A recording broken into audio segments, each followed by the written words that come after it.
Welcome, everyone. It's good to see so many wonderful friends gathered for a terrific purpose of honoring Roz Slovic. And this is an event that's been organized by the Tikkun Olam Committee of Temple Beth Israel. And much appreciation to those who organized the evening. There's a tradition in Judaism that teaches that we're in this world in order to repair it, to improve it.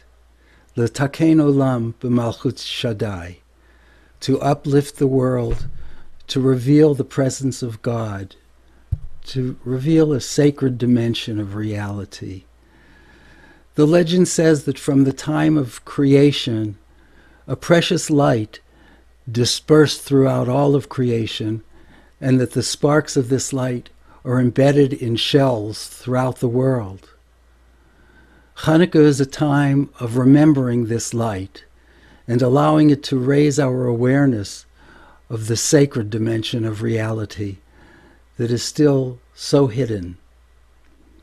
When we do a mitzvah, we release this sacred light of higher consciousness from its shell and reveal more of God's presence in the world. How fitting it is for the Tikkun Olam Committee to choose this time of Hanukkah to honor a very special doer of mitzvot, Roz Slovic. For over the decades, she has been wholeheartedly dedicated to Tikkun Olam, the revelation of the holy sparks of awareness, through her activities that have served humanity and lifted up the human condition in so many ways. This evening, as we enter the seventh night of Hanukkah, we'll learn about a few of the countless ways in which Roz has improved this world and made it a place more filled with an elevated awareness and a place of compassion and healing.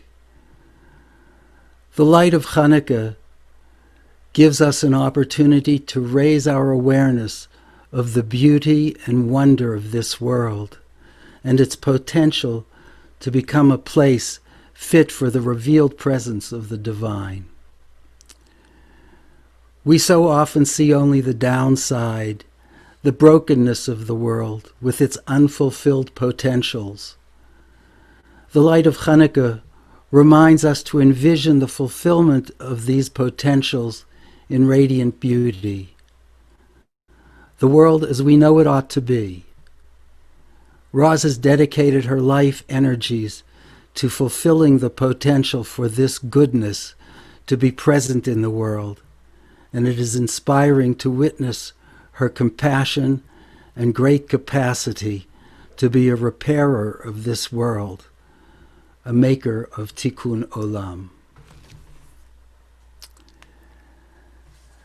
I want to invite folks who have Chanukiah with you to join together with me in lighting our shamash, and then we'll say the blessings.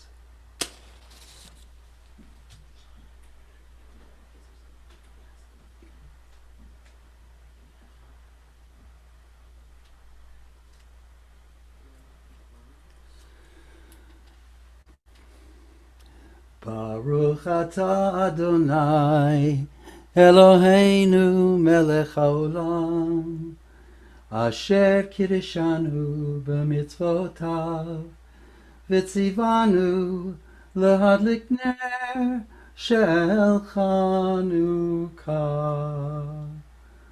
Baruch atah Adonai Eloheinu melech haolam she'asa nisim la'avoteinu bayamim hahem ba'azman hazeh.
And even though we can't hear each other singing, I know a lot of you know this melody and want to invite you to join along with Wings of Peace.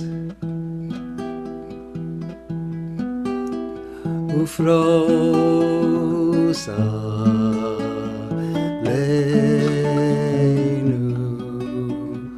sukat shalom shalom.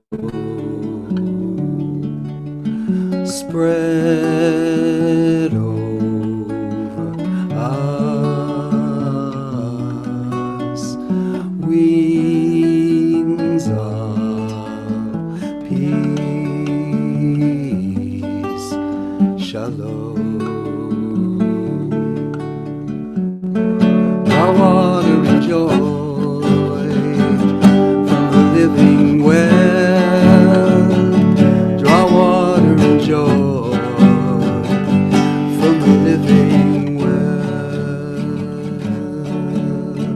Mayim chayim, waters of life. Shalom.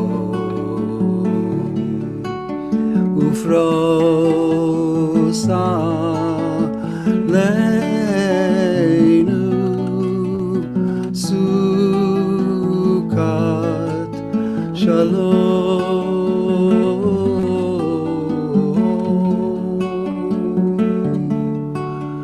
Spread over us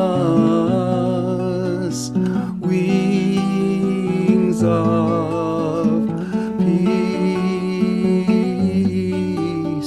Shalom. Draw water with joy from the living well. Draw water with joy from the living well. Mayim chayim, waters of life. Shalom.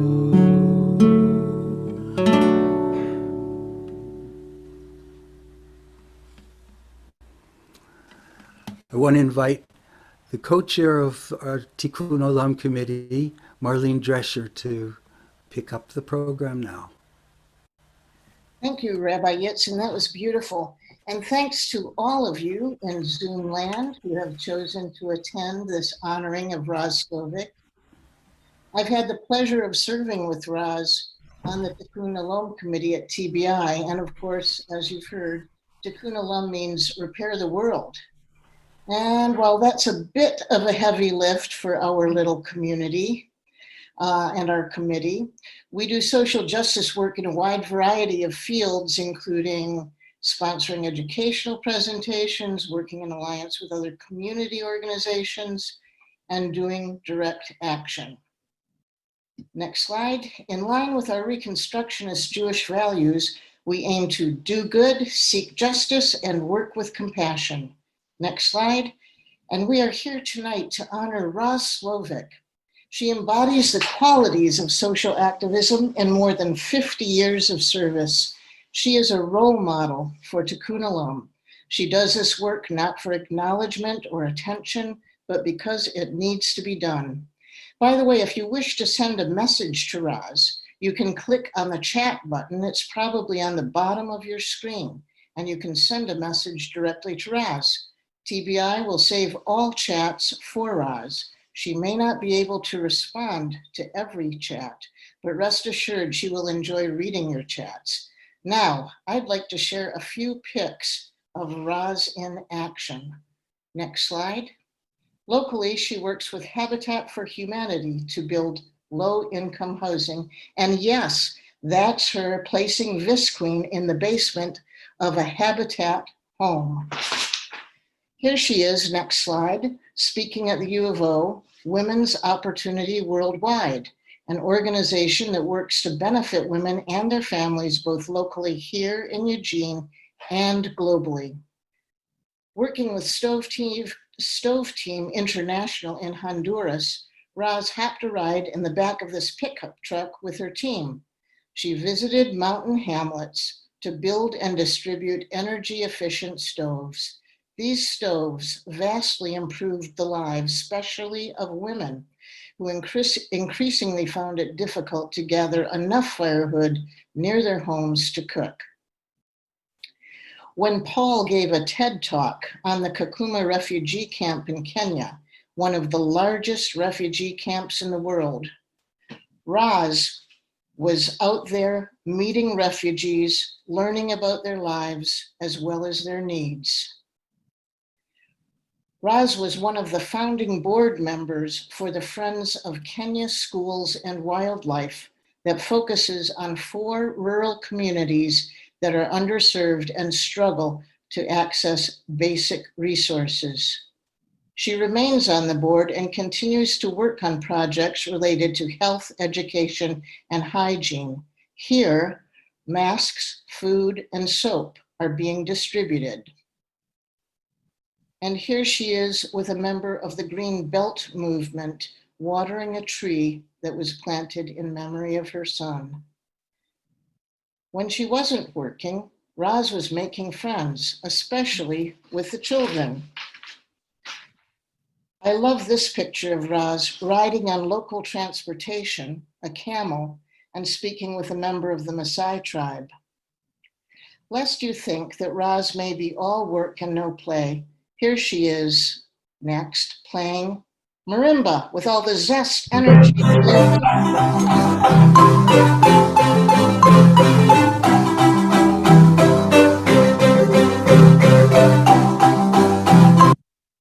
Did you see her back in that corner? There she was, playing with zest, energy, and enthusiasm, the same that she brings to all of her endeavors.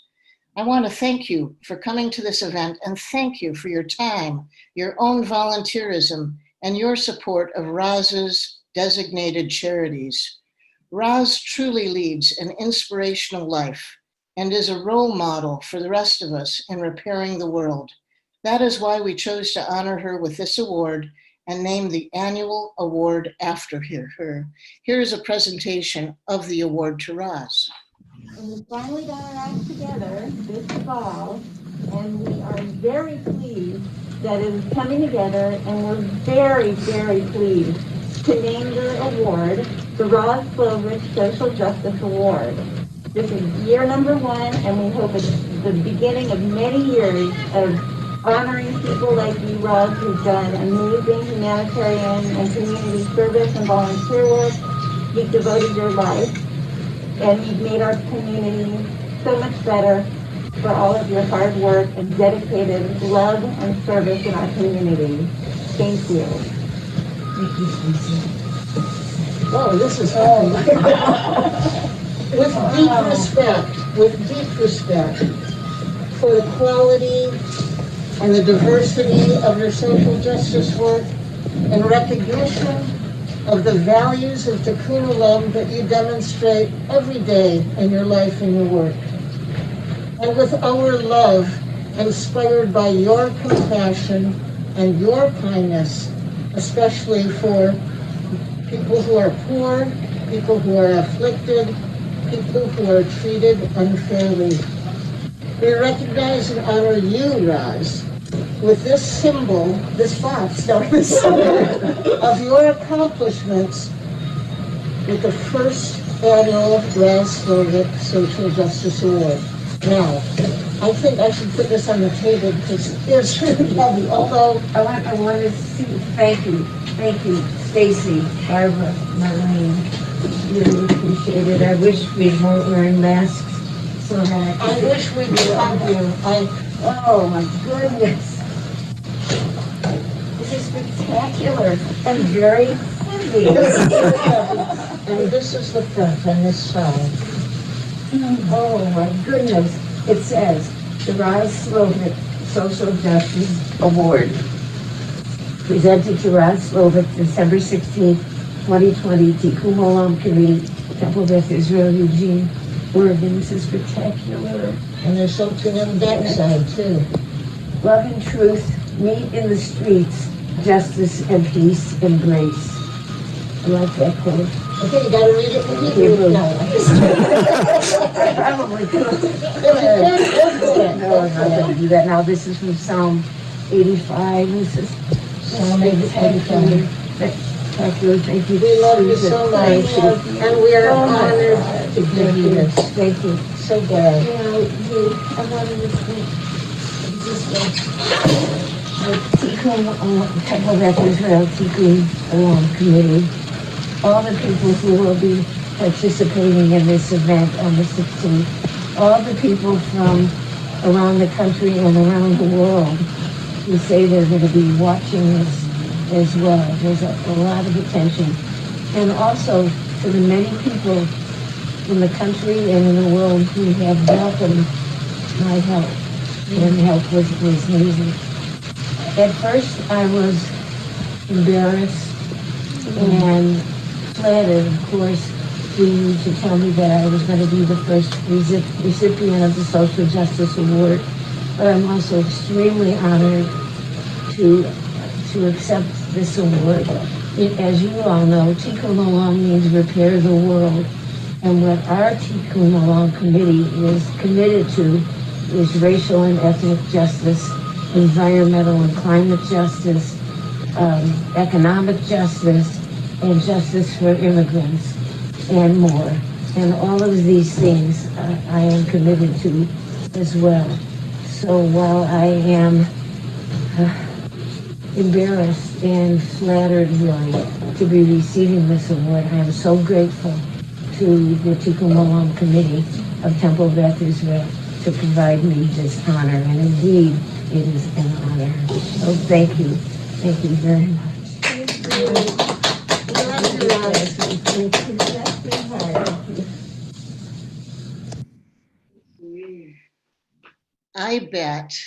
I just bet that you all would like to see a close-up of this award. I have it, I bet you'd like to see a close-up, and I have it here somewhere. I just have to find it, darn it. Stacy, do you have the award? No, where is it? I don't know. Come on, find it. We're chewing up time here. Where's the award?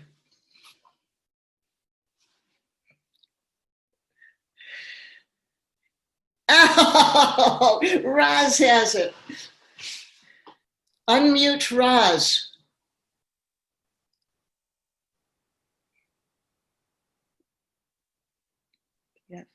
Okay.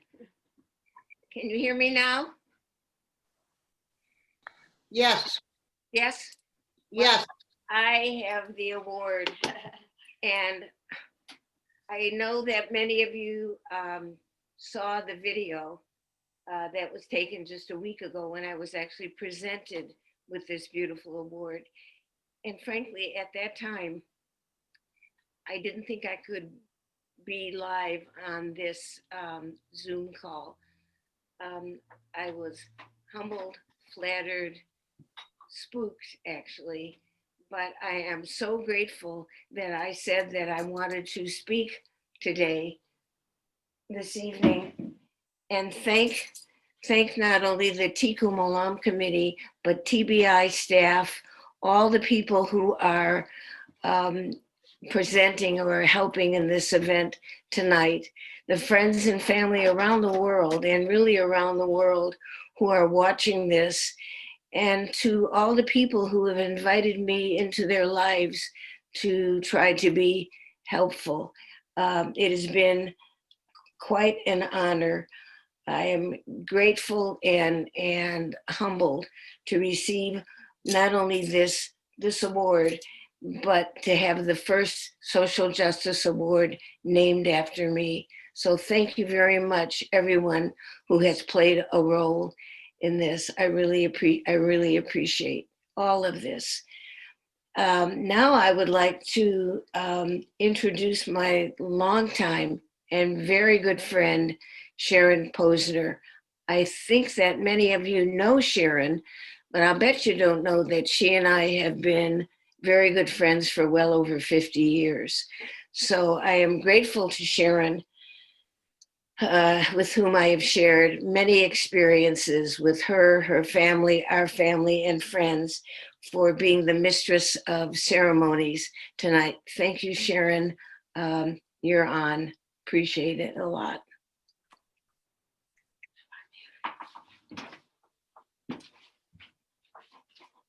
Well, she took some of my lines, but that's okay.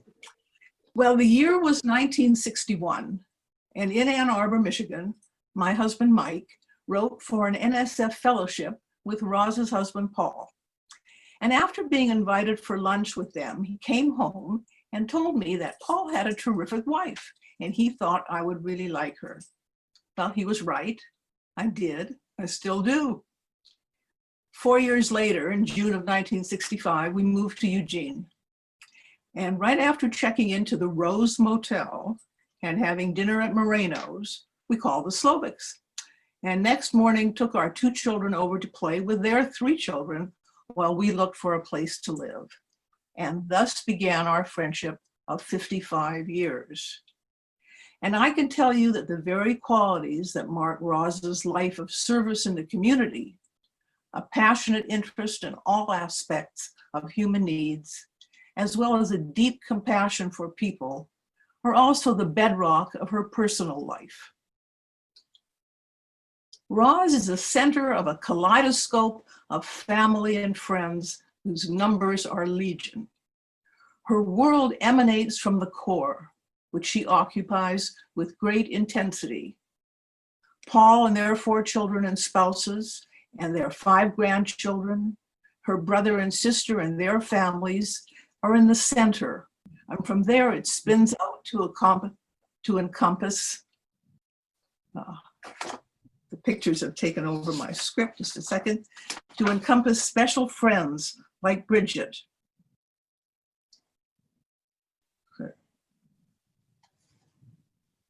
And then all her very close friends, and then to her university and education work colleagues, her worldwide cadre of long-term friends, and her social justice companions, and all those she has driven for job interviews, apartment searches, and doctor's appointments.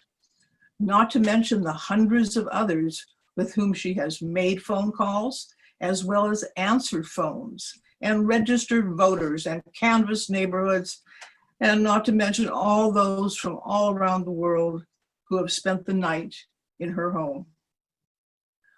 I certainly don't want to give the impression that Roz is perfect in everything she does. Although Roz ran for years with the old Broads group, she's really not that much of an athlete, which is one of the many areas where we were simpatico. Not only are we both not swimmers, but we also went down many a snowy hill cross-country skiing on our butts. But we have had a wonderful time going camping and cross-country skiing and making seders and Thanksgiving dinners and talking, especially talking. Would you believe years of daily connecting? That's 12 trillion conversations. And listening. And it wasn't just me that she both queried and listened to. Roz has interviewed others and been interviewed herself countless times. A thoughtful listener, she learns as she cares, and everything in her purview is grist for her mill. Roz is a person of such exceedingly high energy that over the years, I've tried to help her relax a little and have tried to show her by example the virtues of not doing absolutely everything that it is possible to do. But it's been good for our world that she didn't listen to me all that much, and that she went ahead and worked on finding a place to live for the Vietnamese refugees and companions for Jewish seniors, and a room for a Salvadoran family, and jobs for Venezuelan asylum seekers. I think it's safe to say that as long as there are any problems out in the community, Roz will be in the midst of creating solutions. Perhaps as we age ourselves, can we really and truly be in our 80s? Surely not. At this time, I find myself thinking a lot about our early years in Eugene, with our busy professor husbands and our wonderfully challenging young children. I believe that because there were fewer events back in the 70s here, we went to more of them. We dragged our kids to every political lecture and folk concert and basketball game. Aaron fell asleep at all of them. And although neither our boys nor Roz and I really looked that much alike, we were very frequently taken for each other. Why do you suppose that was? I couldn't have asked for a better friend to grow up with. In our lives, we've encountered sorrows and loss, as well as an abundance of honors and wonderful times. Roz always knew when I needed her, and I hope I was able to respond in kind. What's important to realize, however, is that my experience wasn't an exclusive one. I want you to understand that the compassion and empathy and concern that Roz brought to my life, she also brought to hundreds of other lives. And that's why we're gathered here together tonight to honor her for the amazing totality of her work and life in this community.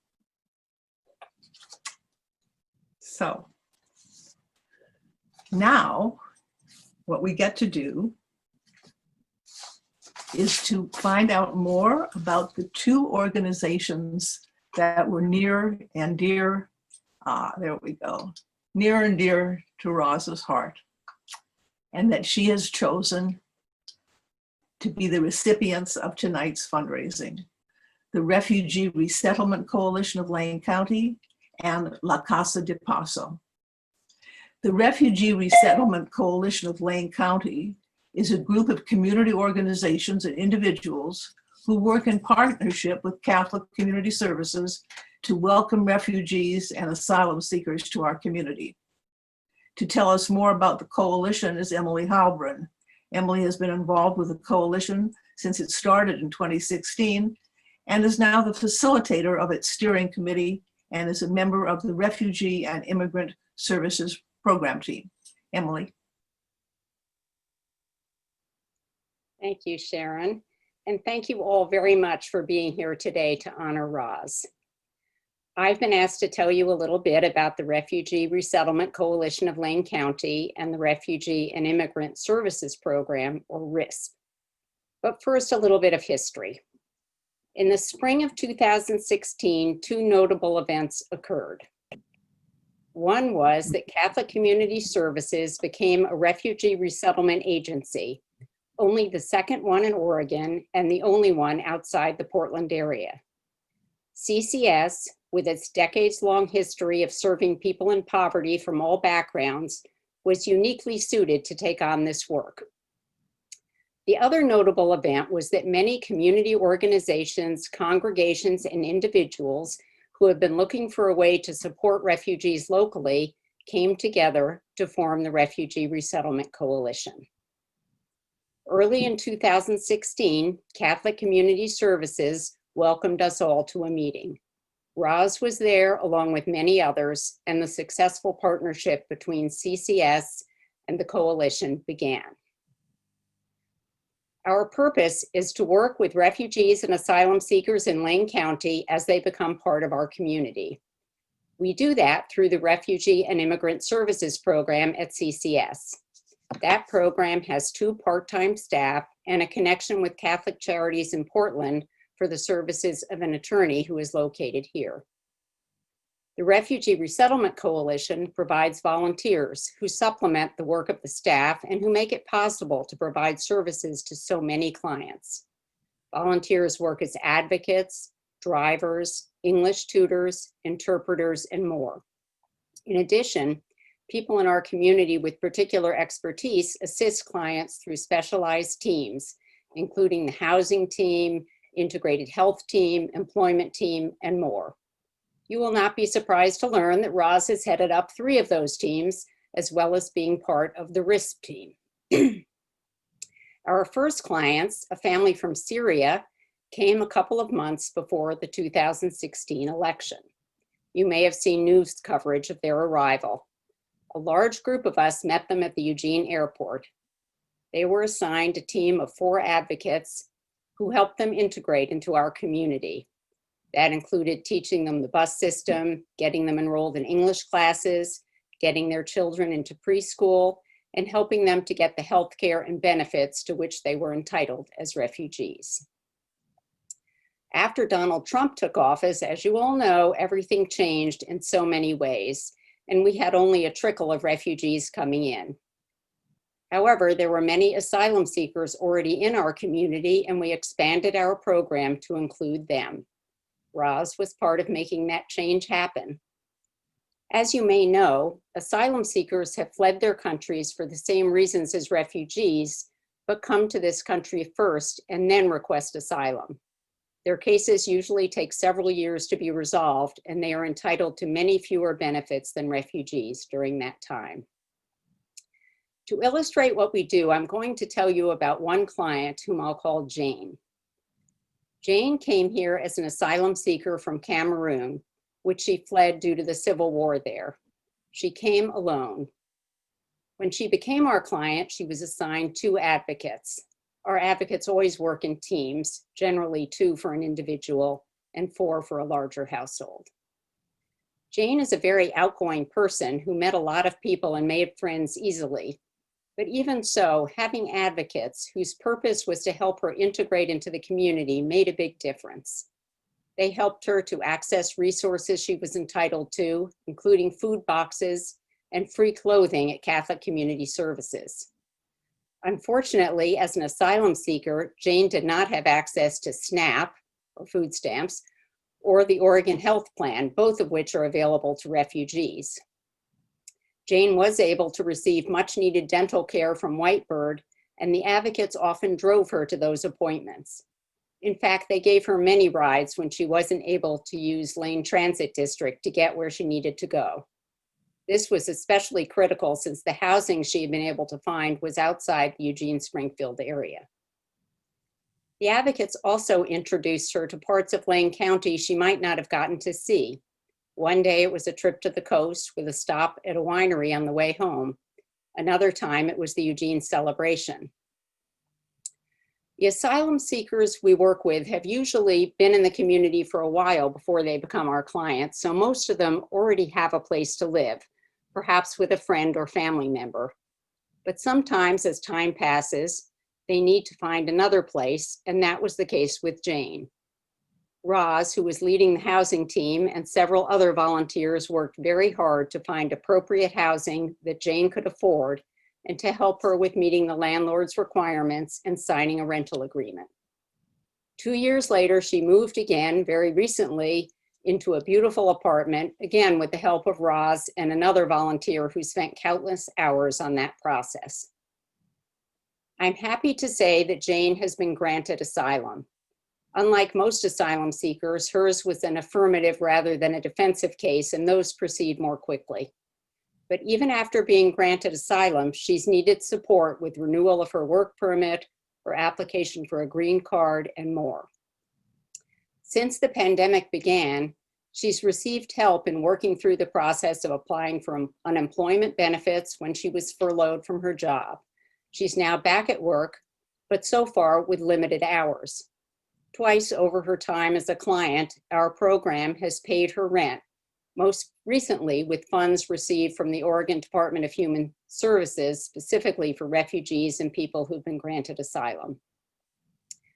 Like most of our clients, Jane is independent, determined, and resourceful. In addition to working, she's taking classes at LCC to further her professional goals. I am in awe when I look at what she and our other clients overcome and how they move forward with such determination. At the same time, I'm increasingly aware of how great the need is for focused support as they find their footing in a new community and a country they don't know. We're honored to be part of their stories. With the election of Joe Biden and Kamala Harris, the picture for refugees and asylum seekers will change radically again, this time for the better. The star on the slide is at 125,000, the number of refugees that President-elect Biden has said he will welcome next year. In Lane County, we have a strong system in place and look forward to expanding it as the United States again becomes a country that welcomes people fleeing persecution, war, and violence. Thanks again for joining us today as we honor Roz.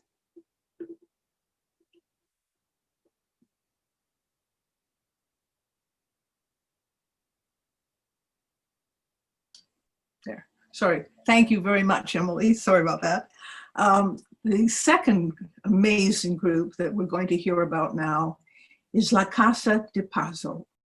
La Casa De Paso provides emergency shelter for asylum-seeking women and children at the United States-Mexico border in Tijuana.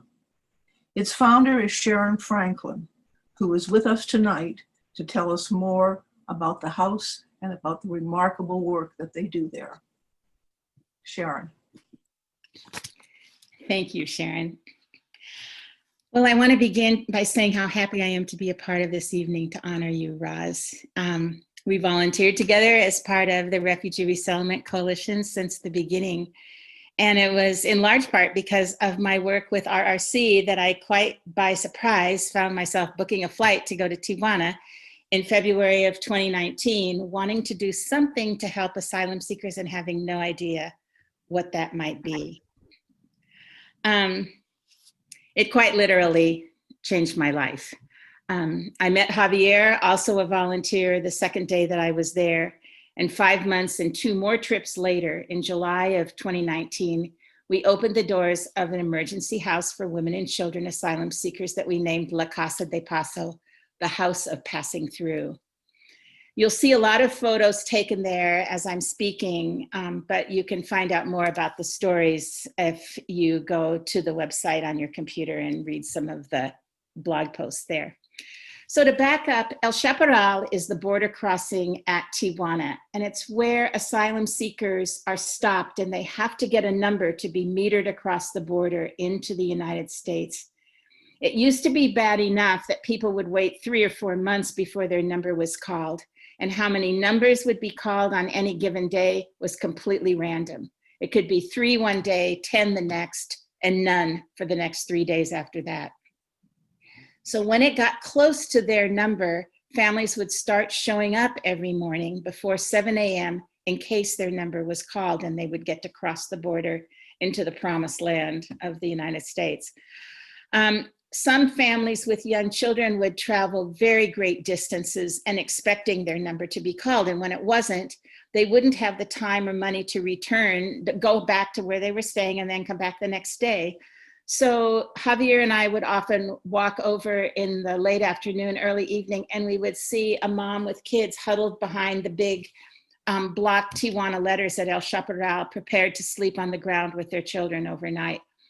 It is extremely unsafe to sleep on the ground with your children anywhere, but in Tijuana in particular.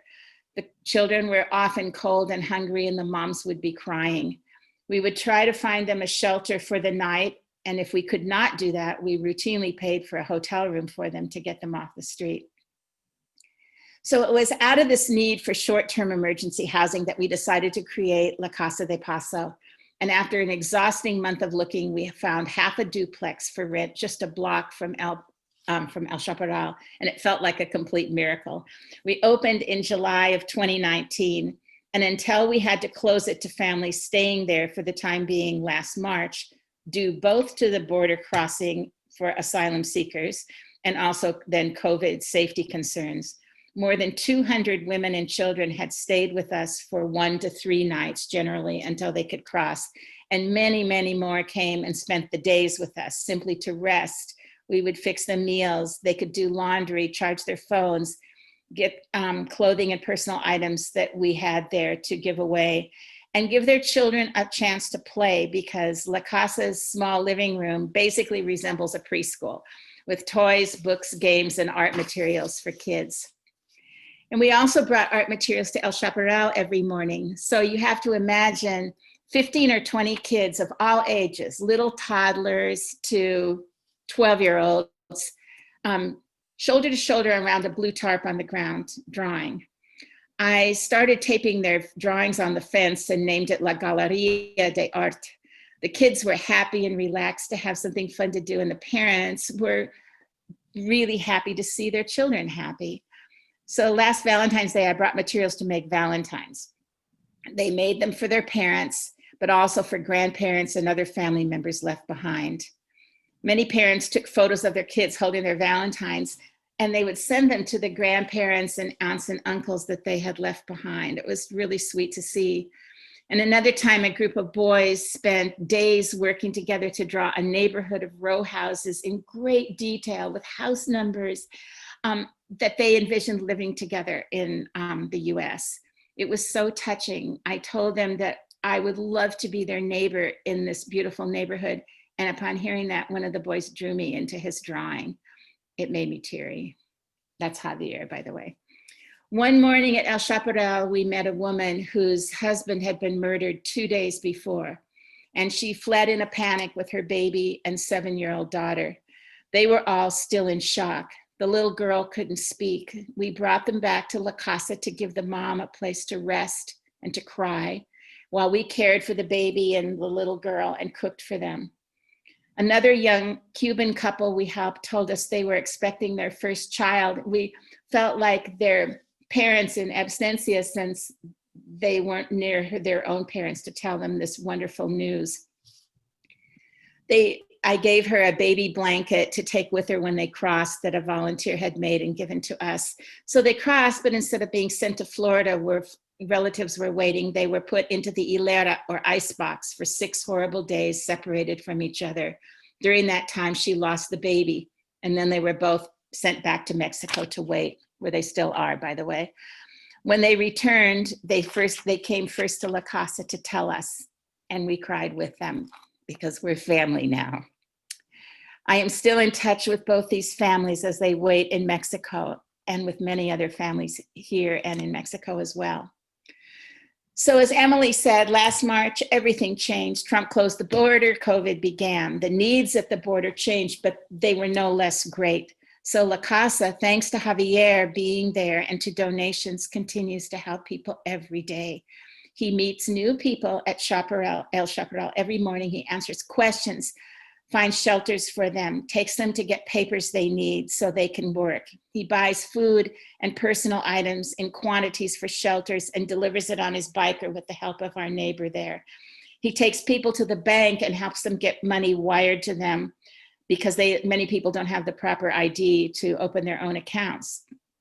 He takes sick people to the clinic, waits for them, and he'll buy prescription medications if they don't have the money to afford it. He has also sewn and given out hundreds of masks, explaining to everyone the importance of masking up. So during these months, our rule about people not staying in the house for now has been broken twice for extremely good reasons. And most recently, when a grandma and her 3 grandchildren, ages 5, 7, and 9, needed a seriously safe place to stay. They were in hiding. Javier and I talked and agreed, how could we say no to this? They stayed at La Casa for 5 weeks. Their harrowing situation was unusual and complicated. I found an attorney in Los Angeles to help them, and they finally crossed a couple weeks ago. Our decision to help them quite possibly and literally saved their lives. That story with photos is on the website. And now, just last week, another new challenging situation arose. The only day shelter in Tijuana just abruptly closed. And although it was technically a day shelter, one mom from Honduras and her 2 little kids had been staying there for some time. Now they had no place to go. Long-term shelters were not an option, even if we could find one, because her 9-year-old daughter had had a very traumatic experience in one. So Javier and I agreed that we had to help. We paid for a hotel for a few nights while he searched for an apartment for them, a most exhausting process that I can say from experience. Finally, someone said they knew of a small vacant apartment near Playas, the beach in Tijuana. So last Sunday, he brought the family to see it. It was clean and safe and felt good to the mom. So he paid the rent for 2 months. He said the mom cried most of the day after that, just thanking him over and over. On Monday, he boxed up and moved some things they had. On Tuesday, he bought a new bed for them, for the 3 of them, and found a small used table and chairs, a couple of lamps, a dresser, and some toys for the kids, and then someone to deliver everything to the apartment. On Friday, he's going back to see what else they need. So sometimes La Casa helps a lot of people at a time by buying food, cooking oil, sanitary pads, whatever the shelters he checks on regularly need. And other times we're focusing on helping one family because they are in front of us and we can't look away. Our feeling is this: it might sound good to say we bought a hotel room for a family for a night, but it's not so great if we know they're going to be out on the street on night 2. So we're determined to follow through and not give up until we know a family that we're helping is safe and has some stability for a time. The nuts and bolts of what this all takes is this: the rent at La Casa is $900 a month plus $200 for utilities, more or less, for a total of around $1,200 to $1,300. The rent on the new apartment is $300 plus probably another $100 or so for utilities. We don't know yet. Other expenses include transportation, which now is taxis and Ubers because it's not safe to take buses. Prescription medications once in a while, helping people pay for the papers they need so they can work, and occasional emergency housing. So when I talk to groups about La Casa, I always say, some people can travel, others are good at raising money. Some people can spread the word, others are good at finding resources. No one can do everything, but everyone can do something, and together we can do a lot. And I feel like Roz has done all of these things at one time or other. For all of us, what we can and can no longer do in the same way changes, sometimes with circumstances and sometimes due to age. Roz did share with me that she was a bit embarrassed at first at receiving this award. And I know it's easier for her to give than to receive, but I told her to look at it this way, that in the receiving, she's still giving because it's like passing the baton in a really good handoff. Thanks to her good modeling, many new people are going to pick up that baton and carry it on, possibly further than any of us could ever dream of. So thank you, Roz, for letting me be part of this evening to honor you and for choosing me as one of the organizations to be a part of it. Thank you. Thank you very much, Sharon. And Emily, thank you for bringing to our attention and bringing to life the nonprofit organizations that you're toiling for. I'm Stacy Goldenberg of Tikkun Olam Committee at TBI. Who is not inspired by these amazing stories of people in our own community doing the work of Tikkun Olam, reaching out to the stranger in need, the immigrant who's fleeing life and death danger, civil war, intractable poverty and oppression? This is the type of service work that Roz Slovic has done for most of her adult life. We call her the poster child of volunteerism. And Roz, when I first met Roz, what I realized right away was that she was like an encyclopedia of, or a directory, maybe is a better word, a directory of nonprofit organizations and the people who are making those organizations run and tick and bring them to life. And so we have relied on her to show us the way and network us with other groups doing Tikkun Olam and doing service. An integral part of Tikkun Olam, as Marlene said, is educating and raising an awareness about humanitarian crises, but then also it's identifying and sometimes creating and then supporting these systems and services that are necessary to mitigate these injustices in a meaningful and in a sustained way. This evening, we have learned about 2 amazing organizations, the Refugee Resettlement Coalition of Lane County and La Casa De Paso. And you are going to see a donation link appear in the chat now and again throughout at least throughout the time I'm going to be speaking with you here as we wrap up our evening. Your donation tonight will be allocated evenly or equally between these two nonprofit organizations. Their supporters and allies and volunteers literally stand in the trenches. They give their time, their resources, their hearts. They risk their safety and abandon their own comfort and security to advance the mission, the mitzvah of welcoming the stranger, and in many cases, saving the life of a stranger. Welcoming the stranger is a core principle of Judaism. And we've watched with a sense of helplessness and horror the past 4 years while US immigration policy has shifted away from the ideals and values that welcome so many of our ancestors to this nation's shores, even in some cases fleeing horrific and dangerous circumstances, even genocide in their native lands. We remember past times in our history when heartless immigration policy shut people out, people who were fleeing their lives, such as during the Holocaust and World War II. These are the times of immigration crisis, when official government policy is undermining the values of humanitarianism, empathy, compassion, and justice. We hope we're on the brinks of a shift at this time. But the organizations that we heard from tonight are doing all they can to ensure that our culture and our communities provide a safe haven for those who are driven to our borders by great danger and oppression, even when our own government policies and treatment of immigrants and undocumented people undermine those efforts. Refugee Resettlement Coalition and La Casa are highly capable, committed, and compassionate people who are toiling for others in the moments of their greatest need and desperation. They cannot do the work without our support. They can't. And whether it's in the form of grunt work volunteerism, financial support, or some combination, some of us, for whatever reason, haven't volunteered for these organizations or other organizations, or maybe we haven't lately. But some of us have the means to provide financial support from time to time. And if that time for you is now, if you're able, I ask that you please offer some financial support to these deserving organizations in honor and celebration of the Roz Slovic Social Justice Award, so that these organizations can continue to thrive and continue to help people. If you can't access the chat link for whatever reason, you can contact TBI, Eugene TBI, to arrange to make a donation. You can go to their website. You can also email Tikkun Olam at tbiugene.org. So that's TIKKUMOLAM at tbiugene.org. We thank you so much for coming tonight and for being generous with your time, and if you're able, for making a donation to help sustain these wonderful organizations. Thank you. And now I'd like to welcome Rabbi Rukhi. Welcome. Thank you so much.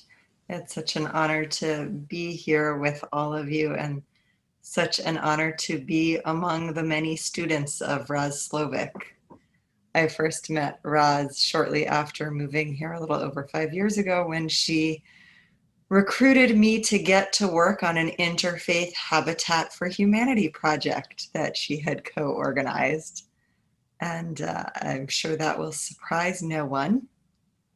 And what Roz and Paul, I want to give credit to both, have consistently taught me in my time here is the value of holding both the big picture of systemic change to which we need to aspire, as well as the value and importance of every small, detailed act we can take, dollar we can give, effort we can make to alleviate another human being's suffering, no matter how small. And so I love that Nina just gave that prompt of putting a message to Roz in the chat. We are recording this, and there will be a record of the chat as well. So as we close, I want to encourage any of you who would like to share to share a brief note of something that Roz has inspired in you, or inspired you to do, or to care about, or an action she has inspired you to take in the time you have known her. And with that collection of intention and inspiration, we will close with a song that Roz requested,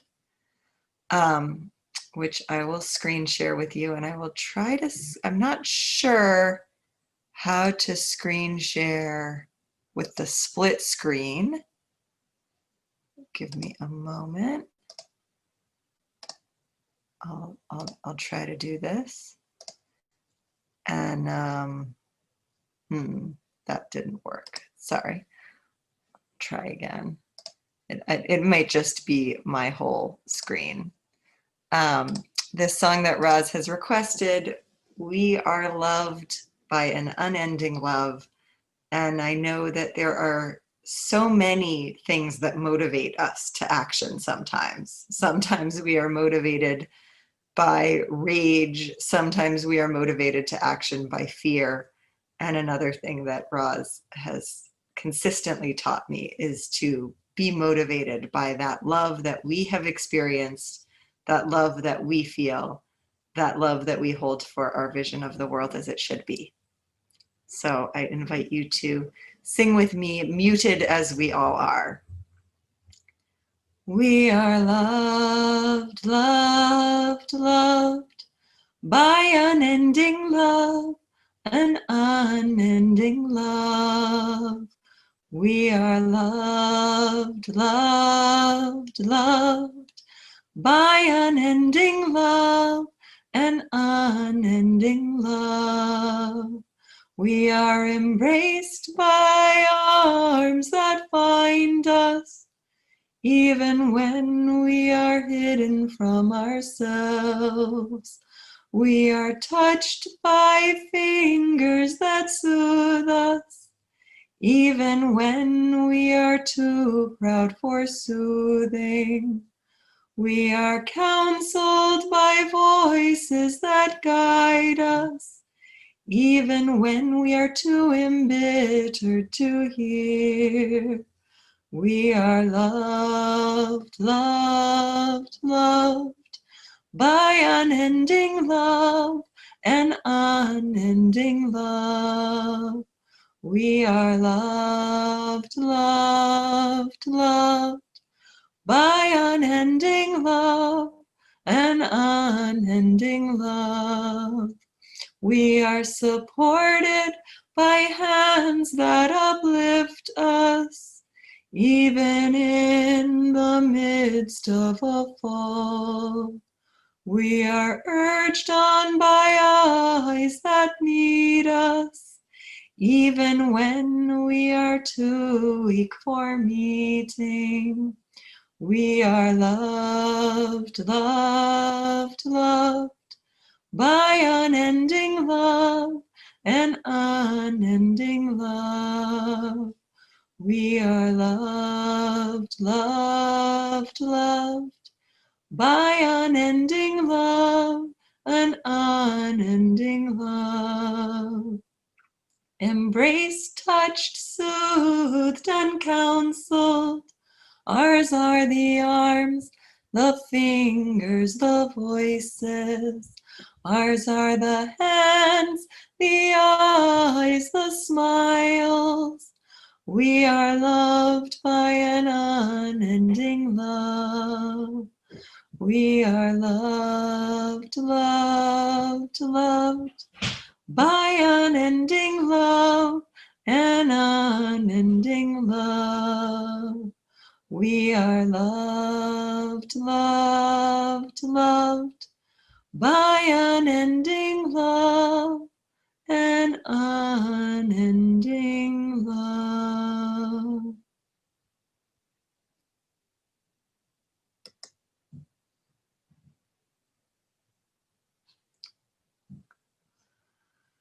So thank you all for being here this evening, and I'm sure I speak for all of us when I say thank you, Roz, for letting us all into your life, for being willing to be feted this evening so that you could have the opportunity to do some good.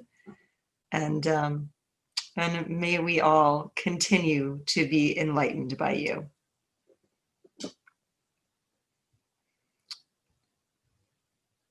Good night, friends. Go forth and bring more love and justice to the world.